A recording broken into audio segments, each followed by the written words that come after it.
Hello students, welcome to all of you on my YouTube channel Shukla and company.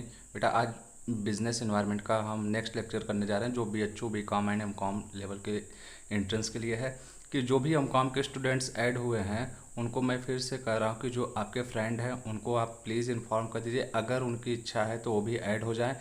नहीं तो होता क्या है कि लेट होने लगते हैं तो कोर्स पीछे होने लगता है। और आप लोग इस चीज़ के लिए भी परेशान मत होइएगा कि आपके बाकी जो क्लासेस नहीं हो रहे बाकी सब्जेक्ट के वो कैसे कवर होंगे।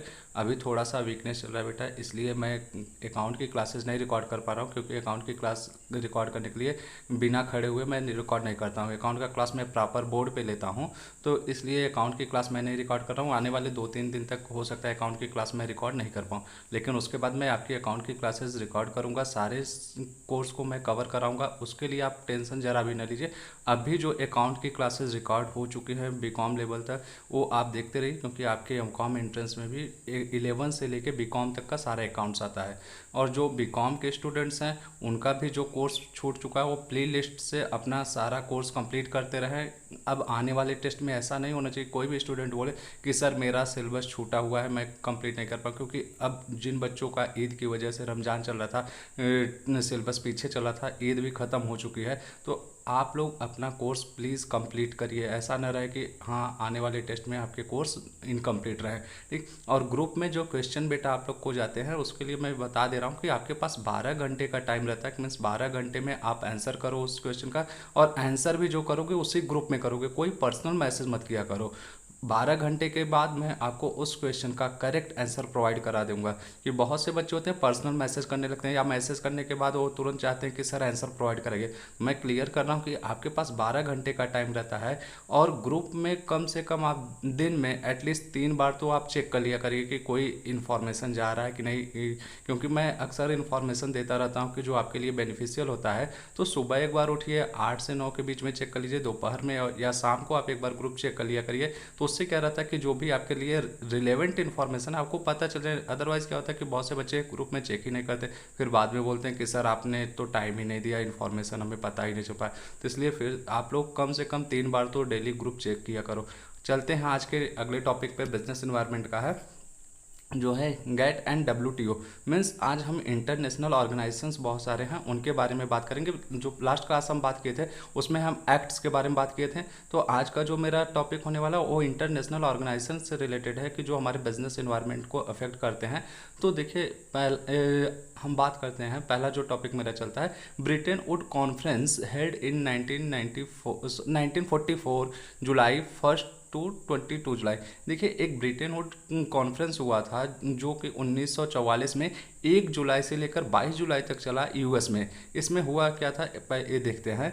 44 एलाइड नेशंस मीन्स 44 देश आपके पार्टिसिपेट करते हैं, जिसमें क्या होता है कि उन 44 देशों को 730 मेंबर्स मीन्स 730 डेलीगेट्स उस नेशंस के क्या करते हैं कि उस कॉन्फ्रेंस में पार्टिसिपेट करते हैं। अब यहाँ होता क्या है इस कॉन्फ्रेंस में, देखिए with the idea of stabilising 3 international institution means 3 अंतर्राष्ट्रीय संस्थान का स्थापना करने के लिए एक कॉन्फ्रेंस होता है 1944 में, ब्रिटेन वुड कॉन्फ्रेंस से बोला जाता है। तो पहला क्वेश्चन आप यहाँ से देख सकते हैं कि जो बनता है कि 1944 में जो कॉन्फ्रेंस हुआ वो कहाँ पे होता है और उससे क्या मतलब कंक्लूजन निकलता है। कि आप ये देख सकते हो इस कॉन्फ्रेंस का कंक्लूजन निकलता है 3 इंटरनेशनल इंस्टीट्यूशन इस्टेब्लिश करने का। पहला जो है IBRD international bank for reconstruction and development, इसके बारे में हम आगे देखेंगे। फिर दूसरा जो होता है IMF international monetary fund. International monetary fund में आप याद रखिएगा 189 कंट्रीज करेंटली हैं। फिर ITO नेक्स्ट जो आपका थर्ड इंटरनेशनल इंस्टीट्यूशन था वो ITO था, इंटरनेशनल ट्रेड ऑर्गेनाइजेशन। अब हम बात करते हैं वन बाय वन की इनके बारे में कि जो 3 इंस्टीट्यूशंस की बात आई कि इंटरनेशनल लेवल पे इस्टेब्लिश किए जाए, तो इनका क्या ऑब्जेक्टिव था, कब इस्टेब्लिशमेंट हुआ इनका, वो देखते हैं। ठीक। पहला जो आपका है IBRD and IMF means second and first की बात करते हैं। तो IBRD and IMF took place on 27th December 1945 and on 1st March 1947 IMF start functioning। देखिए हुआ क्या कि 27 दिसंबर 1945 को IBRD और IMF की स्थापना की गई और 1 मार्च 1947 से IMF ने क्या किया कि अपना फंक्शन स्टार्ट कर दिया, मीन्स अपने कार्य को स्टार्ट कर दिया। But ITO could not establish. लेकिन जो यहाँ ऊपर आप देखें कि 3 संस्थानों की बात हुई थी, IBRD, IMF एंड ITO, तो जिसमें से IBRD IMF की स्थापना हो गई लेकिन ITO की स्थापना नहीं हो पाई। हम आगे देखेंगे कि ITO की क्या रीजंस थे या क्या होता है इसका, तो फिर आगे देखते हैं। IBRD एंड IMF का हेडक्वार्टर आप याद रखिएगा बेटा, वाशिंगटन DC US।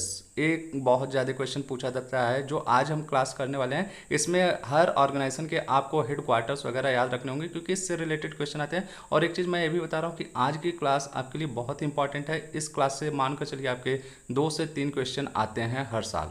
ठीक, नेक्स्ट चलते हैं। ITO took place in 1948 at General Agreement on Tariffs and Trade, means GATT जिसको हम बोलें। कि देखिए ITO क्या हुआ कि उस टाइम जब 1947 की बात है या 1944 में जब बात किया गया कि 3 ऑर्गेनाइजेशन इस्टेब्लिश करने हैं, लेकिन क्या होता है कि IMF IBRD तो इस्टेब्लिश हो गया, ITO नहीं इस्टेब्लिश हो पाए। तो ITO की बात कर रहा है कि इसका चेंज कर सकते हैं, बदला हुआ स्वरूप 1948 में general agreement on tariff and trades की बात कर रहा है कि ये इस्टेब्लिश हुआ। This is signed in 1947 by 23 major trading nations including India. देखिए 23 देश थे जो कि मतलब एक तरीके से कह सकते हो कि उस टाइम के व्यापारिक संबंध जिनके अपने अच्छे थे, तो उन 23 देशों के द्वारा 1947 में general agreement on tariff and trades का क्या किया गया, सिग्नेचर किया गया, मीन्स इसको मंजूरी दी जाती है। And it works from 1947 to 1995। कि जो गैट आपका आता है बेटा, ये 1947 से 1995 तक अपने कार्य को करता है। अब इसका भी आगे क्या स्वरूप होता है वो हम देखेंगे। This agreement signed on 30 October 1947 in Geneva. अब देखिए इसमें भी ये डेट पूछा जा सकता है कि इस जो एग्रीमेंट था कब साइन किया गया, कहाँ किया गया, तो इसका डेट आप याद रखिए 30 अक्टूबर 1947 को जिनेवा में ये किया गया, स्विट्जरलैंड। जिनेवा कहाँ है, स्विट्जरलैंड में। एंड टूक इफेक्ट ऑन 1 जनवरी 1948 कि, और ये मत कह सकते हो कि आपका साइन तो 30 अक्टूबर को गया लेकिन प्रैक्टिकल में जो आया 1 जनवरी 1948 से आया। अब बात करते हैं ऑब्जेक्टिव ऑफ गेट। इसका क्या, जो general agreement on tariff and trades थे, इसके क्या ऑब्जेक्टिव्स थे उस पर हम बात करते हैं।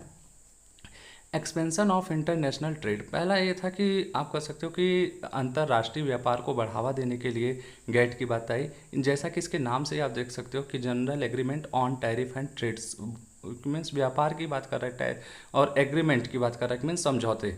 फिर increase in world production by ensuring full employment. देखिए दूसरी चीज़ जो थी कि ये वर्ल्ड लेवल पे प्रोडक्शन को इंक्रीज करना था, और जो था कि रोज़गार कि अधिक से अधिक रोजगार का भी सृजन हो सके, इसका ये भी ऑब्जेक्टिव था। फिर next development and full utilisation of world resources, जो अंतर्राष्ट्रीय कह सकते हो कि हमारे पास रिसोर्सेज थे उनका पूरी तरह से यूटिलाइजेशन किया जा सके, इस चीज़ पे भी फोकस किया गया। Raising standard of living of the world community, अंतर्राष्ट्रीय समुदाय में रहने वाले लोगों की जो स्टैंडर्ड लिविंग कर सकते हो, रहन सहन था, उसको भी और अधिक इम्प्रूव किया जा सके, ये भी इस एग्रीमेंट में क्या नाम से एक पार्ट था, एक उद्देश्य था। नेक्स्ट चलते हैं। नेक्स्ट आपका है वर्ल्ड ट्रेड ऑर्गेनाइजेशन, विश्व व्यापार संगठन। इसको मैं कह रहा हूँ मोस्ट इंपॉर्टेंट टॉपिक है, इससे तो 100% डायरेक्टली या इनडायरेक्टली क्वेश्चन आपका आना ही आना है, तो इसलिए इसको आप बहुत ही अच्छे से देखिएगा। WTO इसका शॉर्ट फॉर्म है, जिसको आपका इसका कई बार फुल फॉर्म पूछ लेता है WTO का, तो world trade organisation. WTO established on 1 January 1995 with 124 members, bracket में हमने दिया बेटा कंट्री, मीन्स यहाँ पे जो 124 मेंबर्स की बात हो रही है तो वो 124 देश थे कि ठीक 124 देश मिलकर क्या करते हैं, WTO के इस्टेब्लिश करते हैं 1 जनवरी 1995 को। पहला चीज़ यहाँ से आप ध्यान से देखिएगा कि आपके लिए ये डेट इम्पॉर्टेंट है 1 जनवरी 1995 कि दूसरा कि जिस टाइम इसका इस्टेब्लिशमेंट हुआ इसमें 124 कंट्रीज पार्टिसिपेट किए थे। At present 164 members means current time की अगर हम बात करें WTO में 164 देश पार्टिसिपेट कर रहे हैं, जो कि ये डेटा आपका है 29 जुलाई 2016 को रिलीज़ किया गया था। लेकिन आज के डेट में अभी अगर हम बात करें 2020 में तो 164 देश ही हैं। Liberia became 163rd means 163rd members on 14 July 2016 and Afghanistan became 164th member on 29 July 2016। देखिए ये जो बात आ रही है लास्ट के 2 देशों की, इनके बारे में भी पूछा जाता है कि 164th कंट्रीज कौन सी थी, तो आप ये बता सकते हो कि अफगानिस्तान जो था 164th पे था और 29 जुलाई 2006 को अफगानिस्तान WTO का मेंबर बना। ठीक, तो यहाँ पे आप देखिए कि करंट में हम जैसे बात करें कि ये तो डेटा 2016 की बात करें, लेकिन 2016 के बाद से अभी तक कोई इसमें नया कर सकते हैं कंट्री मेंबर नहीं बना है। तो आप ये याद रखो कि 164 कंट्रीज करेंटली जो हैं WTO के मेंबर्स हैं।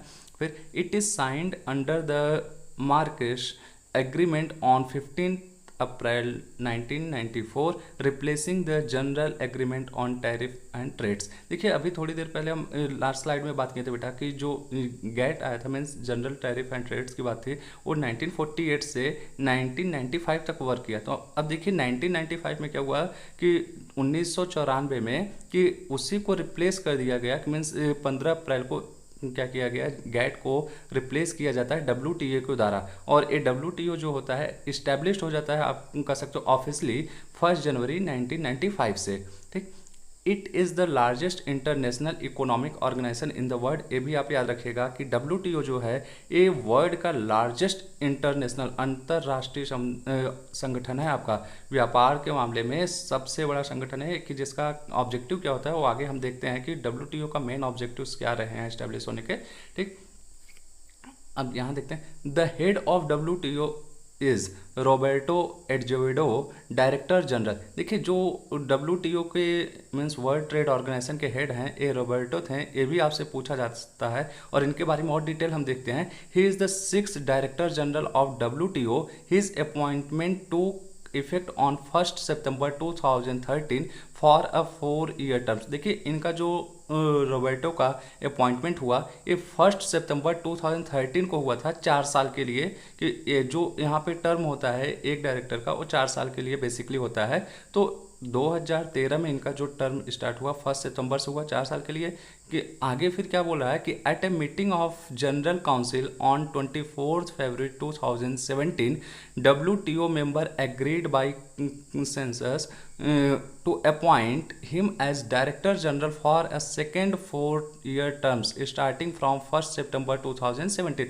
बात कर रहा है कि 28 फरवरी 2017 को फिर से एक इन काउंसिल की मीटिंग होती है WTO के, जिसमें कि ये डिसीजन लिया गया कि रॉबर्टो को फिर से आने वाले 4 सालों के लिए कि इनका क्या किया जाता है कि as a director general appoint किया जाता है, जो कि दूसरा 4 साल का आप कार्यकाल कर सकते हैं 1 सितंबर 2017 से स्टार्ट हुआ।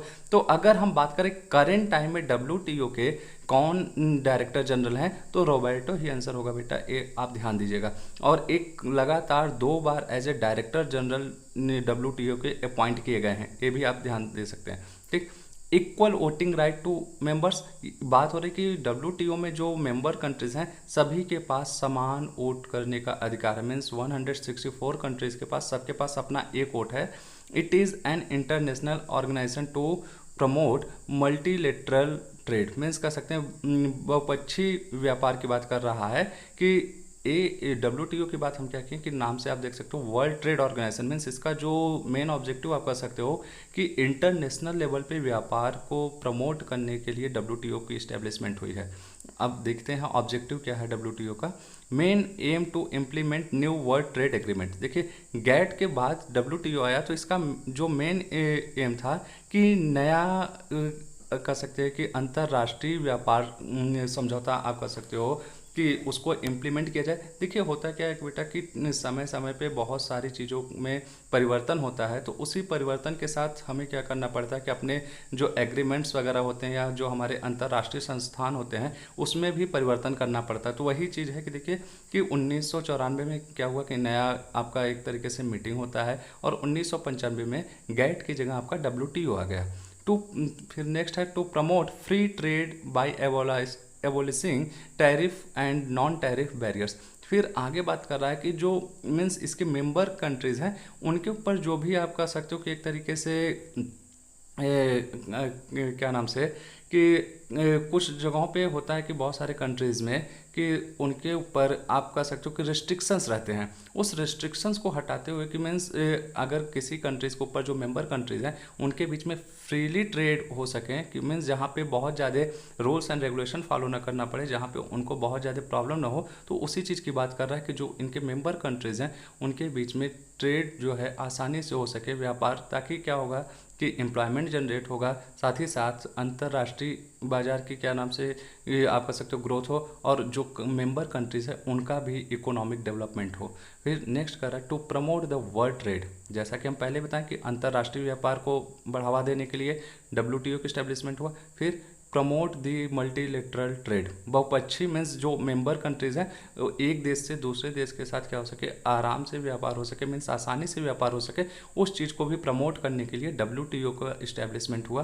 तो बेटा आज का टॉपिक हम यहीं पे एंड करते हैं। नेक्स्ट क्लास में जब हम मिलेंगे और बहुत सारे इंटरनेशनल ऑर्गेनाइजेशन के बारे में पढ़ेंगे। फिर लास्ट में हम रिपीट करेंगे, जो भी नए बच्चे ऐड हो रहे हैं वो प्रीवियस क्लासेस देखते जाएं, सारी क्लासेस प्लेलिस्ट में है। अगर आपको कहीं पे भी कोई डाउट्स है तो आप उसको बेझिझक यूट्यूब के कमेंट बॉक्स में पूछ सकते हैं, या व्हाट्सअप नंबर जो मेरा है उस पर आप पूछ सकते हैं। और व्हाट्सअप ग्रुप में भी आप ऐड हो सकते हैं। गर्ल्स एंड बॉयज़ के लिए सेपरेट ग्रुप है कि आप जब भी व्हाट्सअप ग्रुप में ऐड होना हो तो ज़्यादा कुछ नहीं, केवल 3 चीज़ आप मैसेज कीजिए कि अपना नाम, फिर किस एंट्रेंस के लिए मीन्स BCom या MCom एंट्रेंस के लिए आपको ऐड होना है, दूसरी चीज़ कि आप कहाँ से हो। ये इतना चीज़ आप मैसेज करोगे, हम आपको व्हाट्सअप ग्रुप में ऐड कर देंगे और सारी फैसिलिटीज़ आपको फ्री में रहेंगी।